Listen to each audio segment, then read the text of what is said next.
Hello my lovely people, welcome back. I hope you enjoyed yesterday's video, which showed you how to paint a seashell like this. If you didn't watch that video already, please click somewhere up here and you will find the link to that. Today we will be using this seashell to create a gothic mermaid necklace, or if you prefer, you could call it a siren necklace. It will be 100% swimmable. You can wear it in salt water, you can wear it in chlorine, you can wear it in fresh water. Chlorine and salt water will obviously put more wear and tear on it. Fresh water is ideal, but you know, I'm a Lake Michigan mermaid, so maybe I'm just a little biased. If you are already part of the Magic Crafter family, please make sure to hit the subscribe button and click the notification bell if you want to see more of my mermaid, fairy, and crafting videos and other magical creations. In order to create a gothic mermaid necklace or siren necklace, whatever you want to call it, that you can swim in or use for Halloween or whatever daily gothic wear you want to use it for, you will need a couple of things. First, you will need your gothic seashell that we painted in the previous video. It already has a hole drilled into it, as you may remember from yesterday's video. If you don't know how to drill a hole in a seashell, you can click up there and I will show you how. You will need some beads. These are dark and shimmery. I don't really know what they're called, what the technical term is, but you can buy them like in a big strand. They come in like this weird like clumpy clump of beads. They have a larger hole in them, which is important because we are going to be using hemp cord, which you will also need. You will want to use black. For your siren necklace, you will also need these things. This is a toggle closure. It's used to fasten your necklace around your neck. You will need some sparkly gems. You will need some various types of fake black pearls. I have some that are perfectly round here. They're made of glass. And I also have some that are more organic looking. Additionally, I'm going to be using these things here. I don't really know what they're called, but like they're some sort of bead of some sort. Again, I'll try to link everything in the description or somehow direct you to everything that you need. You will need scissors as well, ideally ones that match your set, but I didn't have any that matched my set, so here we are. Although you won't need these until later on in the tutorial, you will need some clear transite string, like this clear waterproof fishing line sort of stuff, and you will need some E6000. This stuff is amazing. Links in the description for everything you need, if I can find it. If not, go to your local crafting store and look for it there. The very first thing we will be doing is we will be measuring out the hemp cord. You can make your necklace as long as you'd like it to be. Personally, I prefer mine to be kind of like a choker, but not too choky, because then that doesn't really feel very good. So do what you like. Just make sure that it's not so long that it will make it difficult for you to swim. You don't want to get your arms stuck in it, basically. So I'm going to start with cutting about 3.5 feet of the hemp cord. It is always best when you're doing this to cut more than you think you'll need, because as you can see, the ends fray, and when you are beading this necklace, you will need to cut the ends off a lot. I want you to take one end of the hemp cord and thread it through the hole in your shell, and pull it so that your shell is in the center of the two pieces of string. Once the shell is at the middle of your hemp cord, we are going to make a noose. Feel free to exclude this step if you would like to, and do not use this noose for anything that you should not. We are going to make this. It reminds me kind of nautical things and like sirens, and I like it. So to make this noose, take this bottom string and hold it with your middle finger and your thumb. Take the elbow of this piece of string and make an S shape like this. So I'm holding this piece of the string here. The other end of it is right over here. I'm going to take this and I'm going to wrap this string around these two strings. And I like to make at least 7 notches in my noose because it's supposed to be good luck. And who doesn't like good luck? So when you are wrapping, you want to hold down towards the base of your shell. Make sure that your strings don't escape.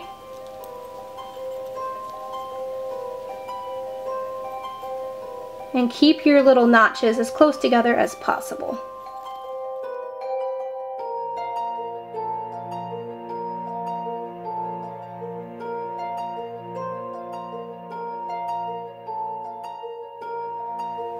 After you have made 7 notches, make an 8th notch and wind it up and pull it through this little loop you have here. It's kind of difficult to do on camera. Alright, so you want to make sure that you're holding down all of your notches so they aren't going anywhere. And now you have to experiment to see which one it is. Pull one of these strings at the bottom here and it will make your loop collapse. See you.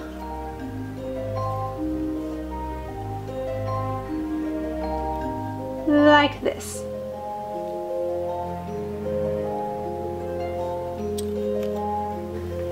Now we are going to find which one of these strings here or here makes this loop collapse, and we're going to pull it tight. And if you do happen to find the one that doesn't make these loops collapse, then you want to pull one of these strings that makes this loop collapse so you can retighten your little noose things. Okay, so this string should make this noose collapse. I'm gonna pull it to the desired length that we want our noose to be. I like mine a little shorter, like that. Now hang on to this string that adjusts the size of this noose. We are going to put what you would call a cap on it. I'm going to grab one of these glittery beads off of my pile. It's a very pretty gem, and I'm going to put it on the string that controls the length of this noose. The hemp may try to unravel on you, so sometimes twisting it helps. Once you have the bead on the string that controls this noose, take the 2 ends and we're going to tie them like this.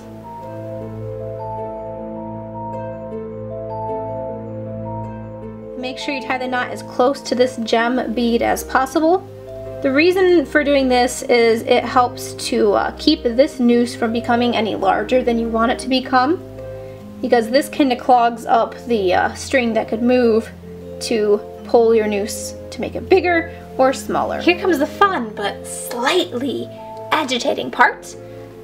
We're going to take some of these smallish beads and we are going to stick them on the length of both strings on both sides of your shell necklace.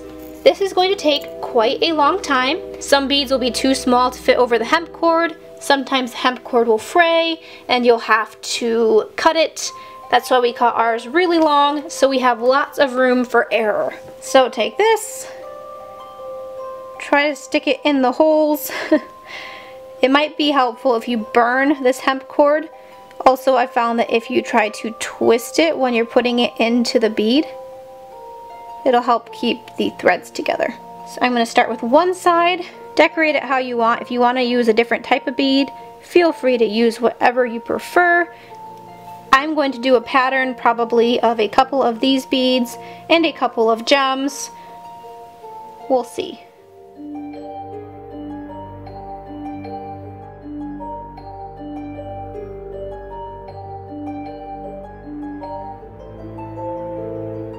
I'm going to do 7 beads right along here, and then I am going to add one of these weird triangle-ish shaped things, and then after adding that triangle shaped thing, I'm going to add a gem, kind of like the gem I put right here. After that, I'm going to add another one of these triangle things, but facing this way. After that, I will continue to add more of these beads. I'm going to do probably 7 more, and then I'll just keep repeating this pattern until my necklace is the length I would like it to be, and I will do that on both sides. Once you put all of your beads on your hemp cord strands on both sides of your shell, you are ready for the next step. After you have measured to make sure that this necklace hangs where you would like it to hang, gently push the beads onto the strand so that they are kind of all close together, and then tie a knot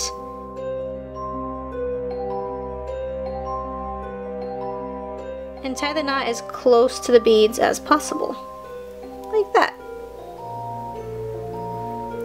And do that on the other side too. After you have tied the knot on the hemp cord, go ahead and grab your 2 toggles. It doesn't really matter what side you put which one on for your mermaid necklace. I'm just going to grab 1 toggle and 1 side of my hemp cord. I'm going to thread this through, and I'm going to leave, just a little bit of space between the beads and the toggle. I'm going to tie a knot so that there is a knot around the toggle, and then I'm going to loop back through the hole of the toggle and tie another knot. I will now strengthen this thin strand of hemp cord by taking this loose piece and tying it around this bigger piece, like a lot. So if you can see what I'm doing here, which I hope you can, so I'm tying a knot like this, and I'm just going to keep going around the same direction to create kind of like a stairwell looking pattern or a spiral. This looks nice, and it also helps to keep the hemp cord strong. So I'm just going underneath this other cord and pulling.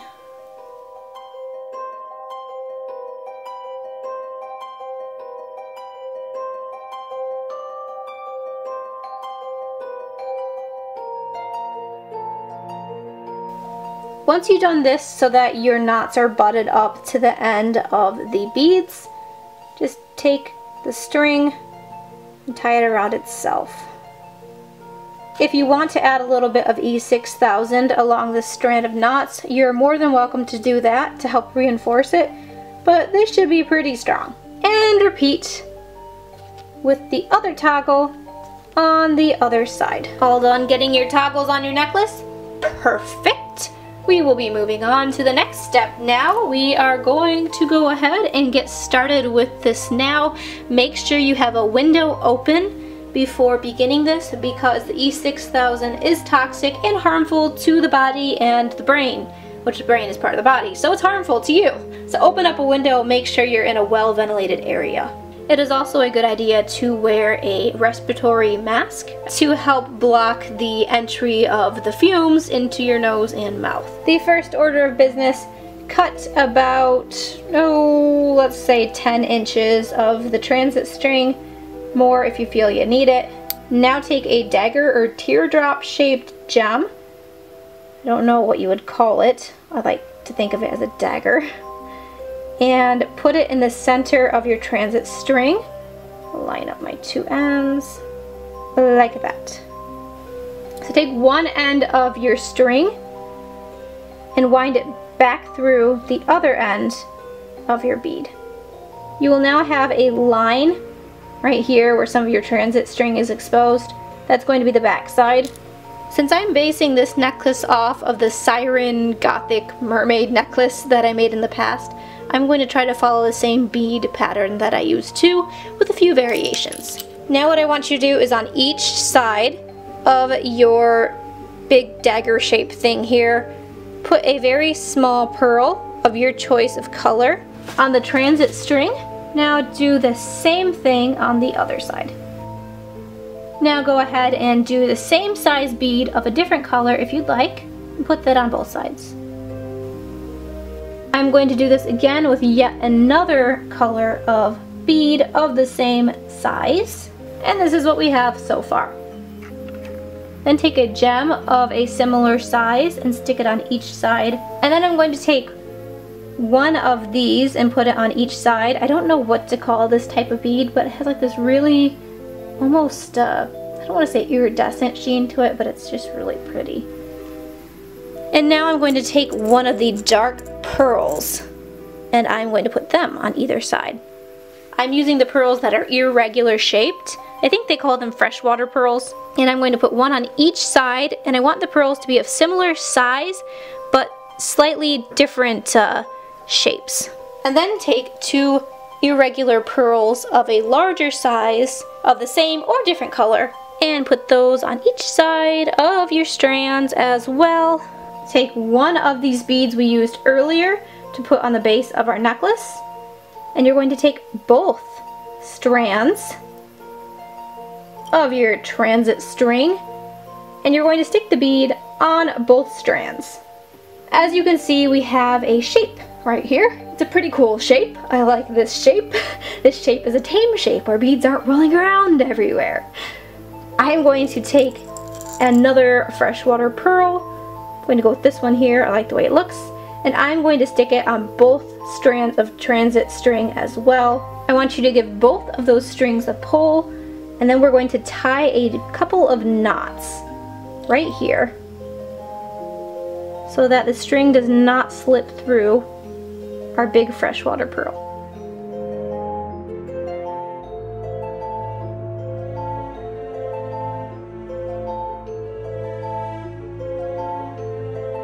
For this step, I want you to take this little bead thing you made, make sure that the piece that has the transit string exposed will be facing down. So here's my transit string on this side.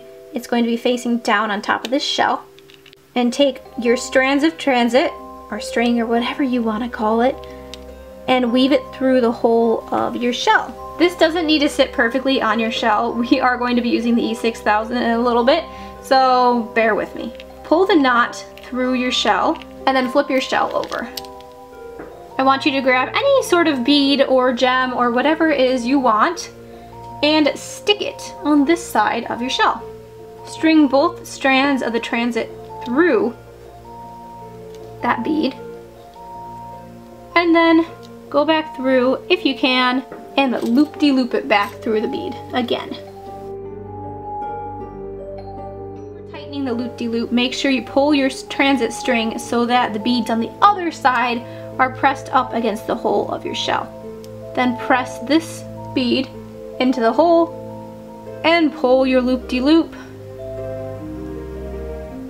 Give it a tug. Now tie a couple of knots to make sure that this doesn't come undone later on. Now that I actually have daylight to film again, we are going to continue the video. Grab some E6000 and take the cap off. Make sure your window is open for this step because these fumes are very strong. You can flip over your seashell now and make sure that the transit string side of your gem is facing down.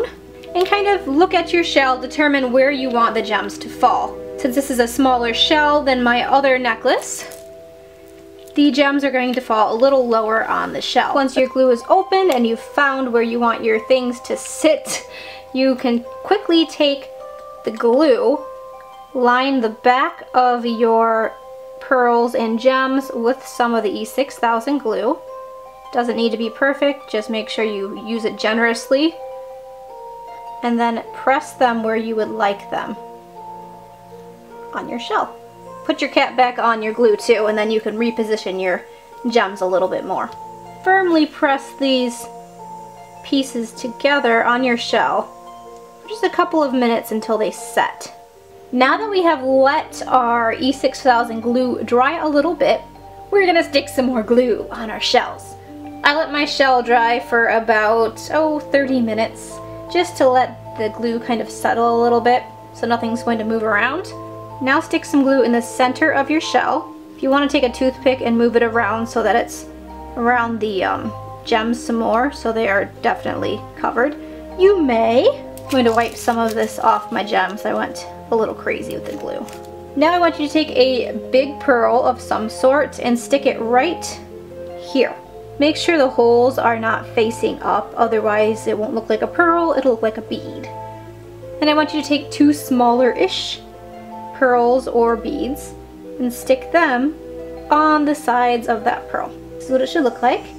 As you can see, I have a bunch of glue right there. I'm going to kind of move it around so that it is touching the pearls and the gems that are on my shell. Since this dries clear, it's not going to look that bad. You'll probably have better control of your glue since you aren't doing this behind a camera. It does add an extra level of challenge. While we're at it, let's take some more glue and stick it on your toothpick and put that glue along the sides of your pearls just to make sure that they're going to be staying put. You don't need too much, but enough to make sure that nothing is coming out of place.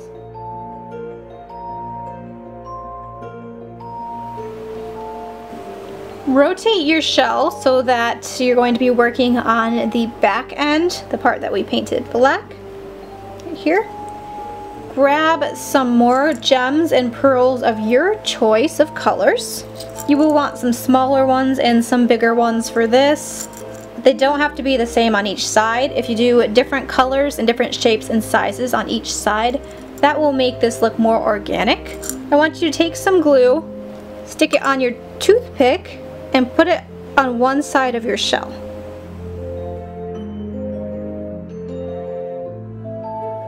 Now go ahead and stick some pearls randomly on that part of your shell where the glue is. You can stick pearls, you can stick gems. Do what looks best to you, just go crazy.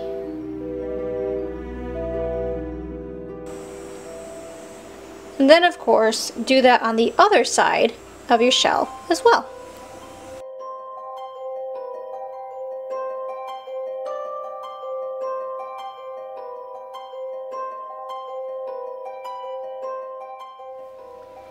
We are now going to set this somewhere to let it dry for a good couple of minutes, and then we'll take a look at it. Once the E6000 glue dries, you are all done, and now you have a beautiful, waterproof, swimmable mermaid or siren necklace that you can wear for Halloween, for daily gothic wear, or for whatever the heck you want to wear. I'm going to wear mine to the Pirate Fest in Boyne City this year, which actually I am at the day that this video is posted, Saturday, August 11th. Maybe I'll see you there next year if you're in the area. We'll see. Anyways, thank you for watching this video. If you liked this video, please give it a thumbs up, share it with your friends, and let me know what you thought of it in the comment section below. Thanks for watching. Have a magical day.